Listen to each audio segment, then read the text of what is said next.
Hello and welcome to Hot Indonesia, the weekly talk show that's like sriracha and sambal combined. I'm Dalton Tananaka in Jakarta. Here's this week's H-I Hotlist. Big boom. Will the government's planned omnibus package be the right economic spark?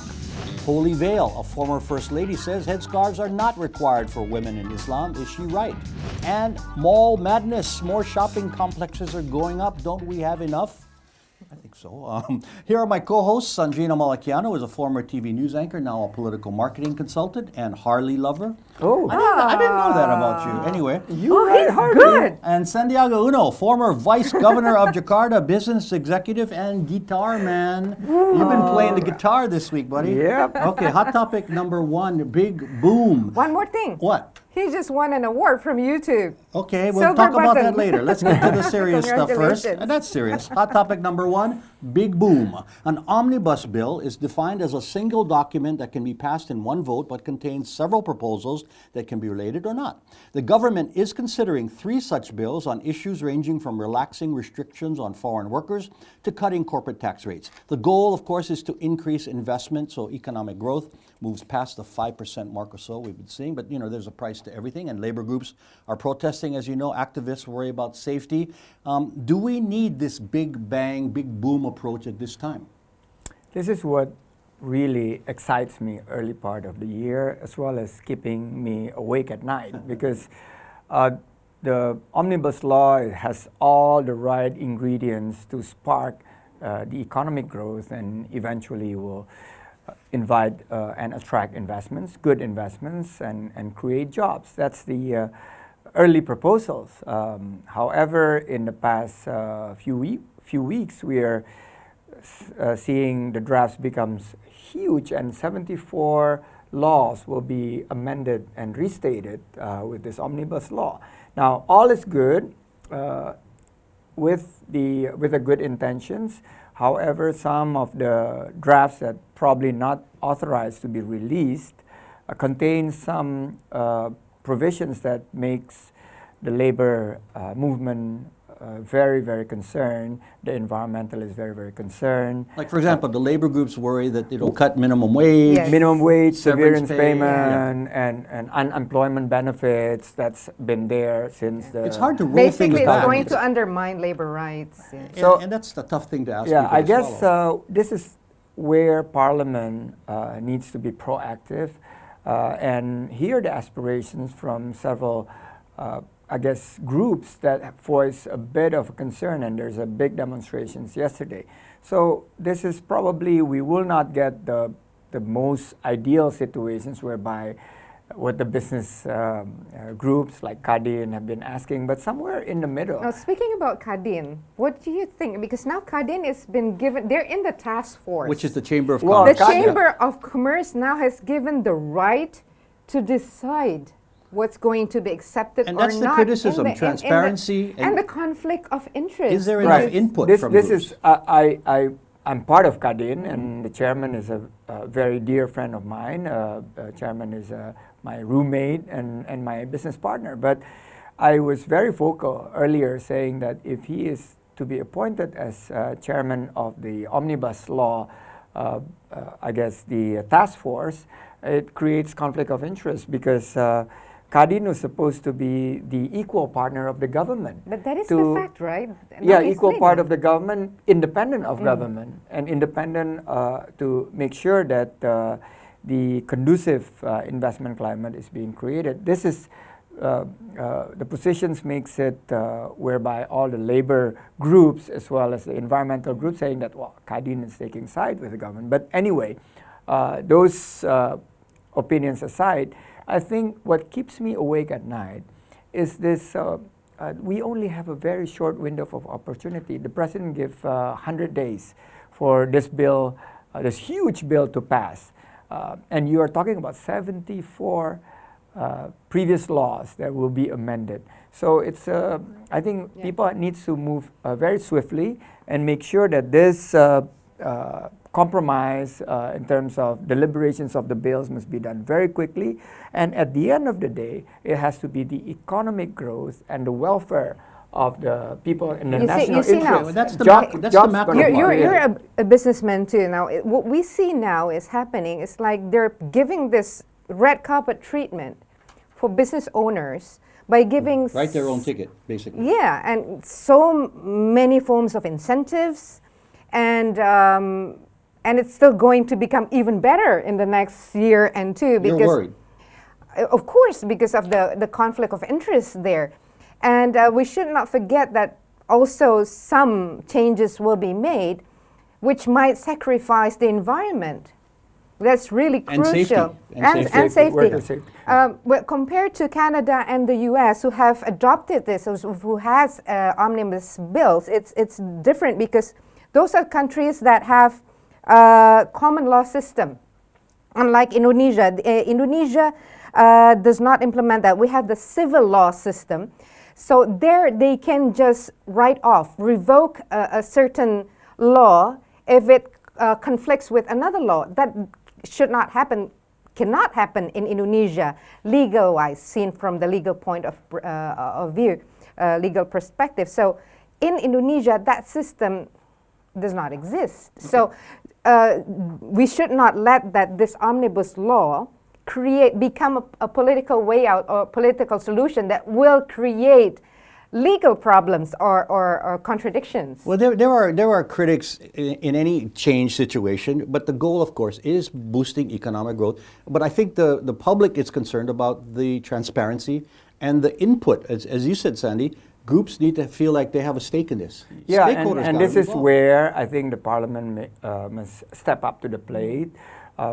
Basically, But you here, can't debate every one of those 74. No. So that's the omnibus means. You That- get one big thing one through. big thing, and then there's have to be give and take. I guess there can't be ideal laws for each party, for business groups as well as for the labor groups. Are and we the being asked to have environmentalists. faith in the government? So Is that the what- parliament, the government must take pretty much a proactive role and making sure that within this stipulated time, 100 days, and I think I've said it earlier, the window of opportunity is going to be only until mid of this year. They can have something that they can sell to the public, something that they would be saying, okay, this is our best attempt to make sure that investments will come in, ease of doing business will greatly improve, and making sure some of the classical issues facing the business community, the labor groups, and the environmentalists We are have to addressed. be fair to everyone Exactly. and do not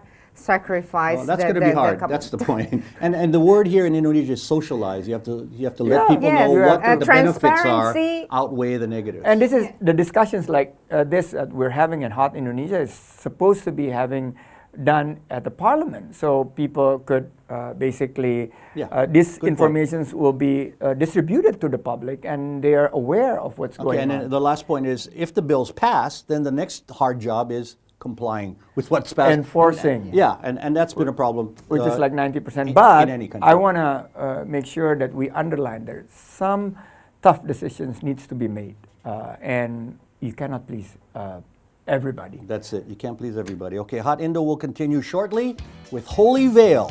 Does religion really require women to cover their heads?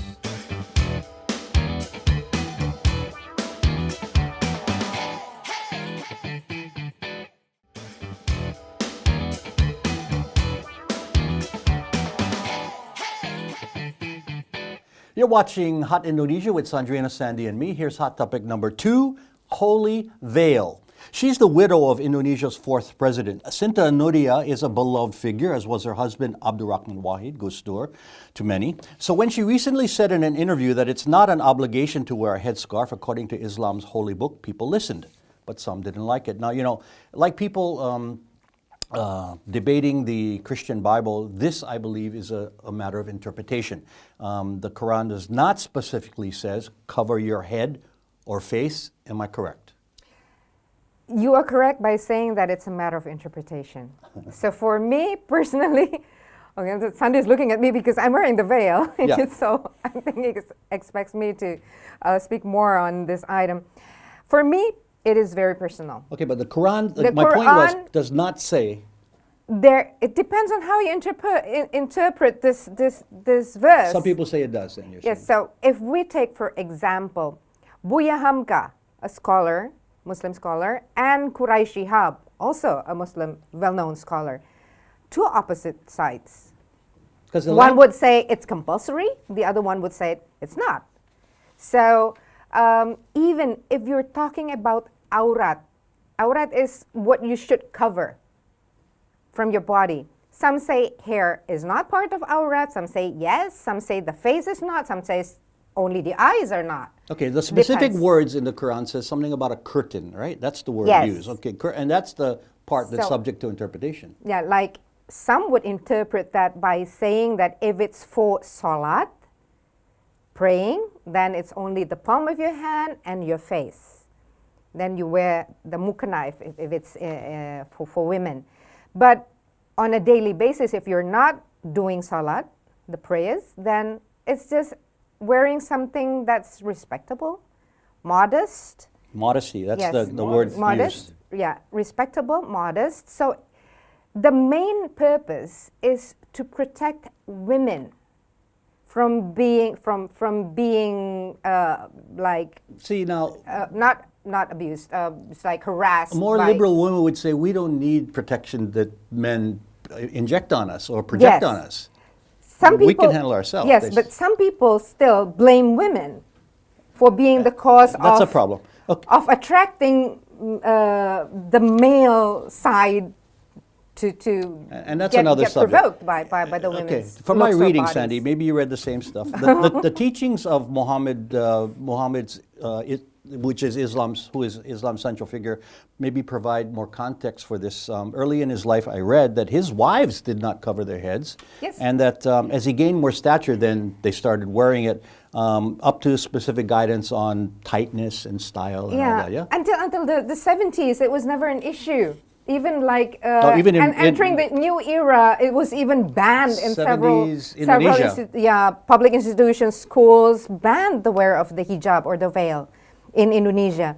But then Asia Pacific region changed. Some say Sorry, keep going. I'll turn it Ibu off. Shinta is calling Yeah, me. right. Sorry, Ibu. Some say that it's part of culture. It's an Arabic culture. Some say that religion, Islam, is developed depending on the region or the local culture. So but- in Indonesia, in Asia, it would be in another And form that's okay. compared That's to okay. the My Arab point was, region. are we subscribing to what the holy book of this religion says? Sandy, weigh in on this, man. Wait, this is way above Way above your pay grade. above my pay grade. But I asked somebody Who's Your somebody? wife? who's the boss in my house, Nur Asia. Yeah, she wears, She wears She your wears a family. hijab 8 years ago, right after we have Sulaiman, our son, and it's very personal decision. She decided to wear the hijab after reading and getting advice from the ulamas, and now that after 8 years wearing the hijab, she felt at peace, and she said it's a very, very personal experience for her. Now, I guess I don't want to go into the scriptures, how you Neither do I, yeah. interpretations. I'm not equipped to comment on that, but I think the trend is more and more people are covering and wearing hijab. And this is actually very, very good for the small, medium enterprises, the moms staying at home. You know, in the Islamic Mr. word, Business. no, And this is istiqomah. That's what we call istiqomah. I think- Persistently on the same path. I see. the silver lining in any cloud. Yeah, I Yeah. think now the hijab becomes a trend, Yeah. and It's a everybody big And Indonesia is and it's leading, very yeah. It's a Indonesia big is business leading. industry, It's a big business. export industry, but we're not talking about that. We are talking about that No, because he's- it's no, he's playing impact it of the safe. people, Okay. the impact of the people, and I think actually if you look at Sandrina, she Oh, some people might say this is not hijab. Some people will say But yes this is very trendy. because it's covered. But because of different interpretations, they would say this is not a proper hijab. So it depends. Once again, I agree. I'm exactly of the same opinion as Mbak Nur. This is personal. I decided to wear the hijab when I came back from the Hajj pilgrimage because I just felt comfortable.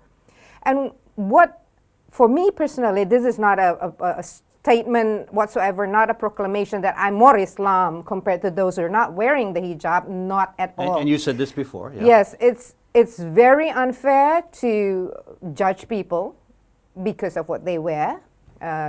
Never judge a book by its cover. Never. And so my point was then that in Indonesia anyway, it's not people don't wear covers over there because the Quran says. It's a matter of individual choice and interpretation, and every country has their own interpretation. And it That's the shouldn't point, come right? from other than yourself. Okay. It But should come if the from book within. says it, then it was clear, then people would Yes. do it. Everyone would do it. I'm but wearing it's it not because clear. I Yeah. believe that's what I need to do. Okay, and one last thing. For men, we must not forget men. I read in the Quran says or the hadiths, which is the teachings of Muhammad, the minimum amount for men to be covered, the minimum amount is between the belly button and the knee.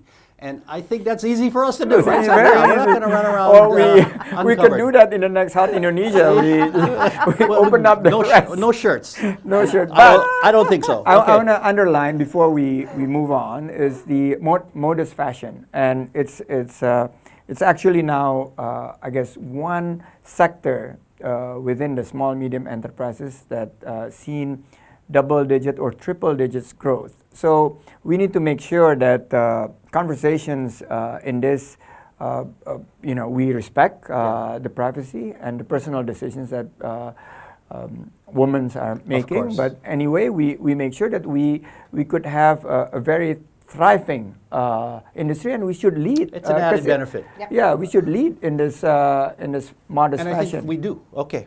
More Hot Indo is ahead. Mall madness. Don't we have enough super shopping centers?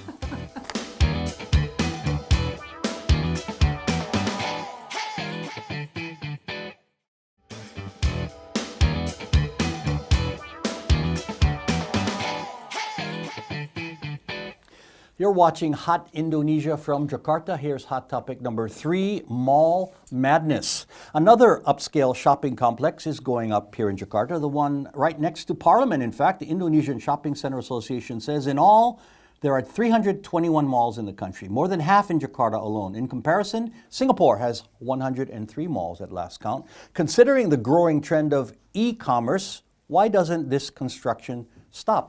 And I guess when owners run out of money. or ego. I don't know. It's just a matter. It's a lifestyle thing here. First of all, you have seen the numbers. Consumer spending is going down, and I think the behavior of consumption, thanks to digital economy, the e-commerce have switched to the e-commerce side. I guess these malls have also adapted and being flexible. They're not just places for you to shop, but to experience lifestyle, food, music, sports, and then it's just not shopping, it's entertainment. But you know as why? well. Because we don't have enough places for recreation Exactly. here in Jakarta. So the challenge of these developers, they would probably argue that it's good for the economy. We have growing demands, and we need to cater to the growing middle classes. So we have to make sure that they are also in tune with the latest and the greatest of consumptionomics. But my point is, aren't there enough that satisfy this already? In this area alone, Senayan, you have Senayan City, Plaza Senayan, And FX, the new one coming. Ratu FX. Plaza, and then Plaza around the Semanggi. corner, right next to Parliament, as I said. Yes. I mean, and it's the same stores. But you know, Jakarta, Indonesia, actually, is in the big 5 of most shopaholics in the world. So yeah, so Okay. they fancy shopping, But be that window shopping, be no that window, because I So walk around. You don't see people it's- carrying shopping bags. It's They're not just because walking. they need to; it's because It's they cool, want to. air conditioned. Air conditioning. Yes, and they go for To eat, family. Yes, for family movies. recreation. So Indonesians go there for many other besides shopping. Shopping is Yeah. kind of like a secondary thing A almost. day, a mall could get about 30,000 to 50,000 visitors. That's a And lot of during people. weekends, the big ones get more than 100,000 visitors. And Daily. a survey found that the average Indonesian woman spends 3 hours during an average mall visit. That's a long time. But that doesn't mean that they will spend, especially with the online just said a online visit. shopping Yeah, now. yeah. Yeah, but here we are in a shopping mall, and shopping mall is now We are, actually converting itself to office space, to co-working space, as well as to place they for have to be worship. creative. And you have to Yeah, make sure that there are praying Yeah. rooms in every mall, unlike Yeah. America, right? And they have to make sure that Yeah. proper planning is being done. Is parking enough? Water supply, whether they use a proper treatment for their water, and making sure the drainage for rainwater. We have a lot of rain. We don't want this to be causing a lot of headache going forward. So one issues, and it's going to happen in Indonesia very soon if we don't adapt. In the U.S., 25% of malls will Are be closing down. Yeah, are closing Would down. you believe that we are doing still okay now? No, and Yeah. actually, the In- retail in people say that Jakarta alone? 2020 should be a better year, and Yeah, they see numbers going up. But again, for people watching this outside of Indonesia, they got to understand it's a lifestyle thing. It's not a pure shopping destination as in other Can I countries, right? share my experience? Because I was a tenant in one of the malls, my cafe. So we get reports from the mall that the traffic is increasing always. But you don't see it in sales. No. Yeah. So that's another case. What do they say that it's going to be better in terms of visitors or in terms of sales? That's two Just different foot traffic, questions. but I think they need to have more benches and toilets. I mean, if it's a lifestyle, Yeah. right? It's terrible. Okay, enough of that. Feedback time now. We want to hear from you wherever you are in the U.S., Europe, Africa, even on your computer, mobile device, or TV set. From our Indonesia Channel Instagram page, Anak Mada in Jakarta posted this. Think globally, act locally. I agree with Sandy to bring local brands to the global stage. Well, he and all of us love promoting good quality, high-value products and services to the world. And Nea in Jakarta had this to say on Instagram following my final words on Jakarta needing airport baggage claim courtesy. Oh, yeah. I'd rather take my luggage last than fight that crowd. Well, my point was, Nea, you shouldn't have to do that if everyone stood behind that red line. Yeah. If you have any feedback on what you've heard or would like to suggest a topic for us to discuss, please email us at hotindo@theindonesiachannel.com or comment through our Hot Indonesia or Indonesia Channel, Twitter, Facebook, Instagram, and YouTube pages. Final word, Sandrina. Yeah, quite a lot of people are catching the flu these last few days, and we have also heard about the coronavirus spreading more into also the Asian region outside from China. So please take care of your health, maintain hygiene, wash your hands, have courtesy, and hopefully everybody stays in good health. And Sandy is wearing a very cool jacket. Thank you. And this is alongside Anak Mada. Basically, this is also local products, and I'm very, very happy to support it. But I'm going to use my last word to thank all my subscribers in YouTube. Aha. Thank you. I just Silver got button. I got a silver button from YouTube, so continue subscribing and watching my channel, Sandy Uno TV. And Next we'll target, 1 million. 1 million. Okay, and of course, the Indonesia Channel page Oh, on YouTube yeah. as well. Yes. Indonesia Oh, Channel. yeah, Indonesia Should channel. I make you. my Yeah. own personal YouTube channel? Yes, you do. Piggyback on Sandy and me, Yeah, and you'll be we- fine. Okay. Okay, and my final word now. You know, we've talked about our daily frustrations on the show before, but I must say, I have to say that there are many good things about life in Indonesia. For example, you can get just about anything repaired here, from a steam iron to your sofa, leather sofa. Just take it in and it'll come back more quickly and more cheaply than just about every other major city in the world. And I've lived in many places. I love this place for that. We have handyman. Simple thing, exactly. Okay, and one more thing before we go. Next week, this show will be on location at Union Space in Mega Kuningan before a live audience. So please look for that. And that is Hot Indonesia for this week. For Sandrina and Sandy, I'm Dalton Tanaka. See you next time. See you there.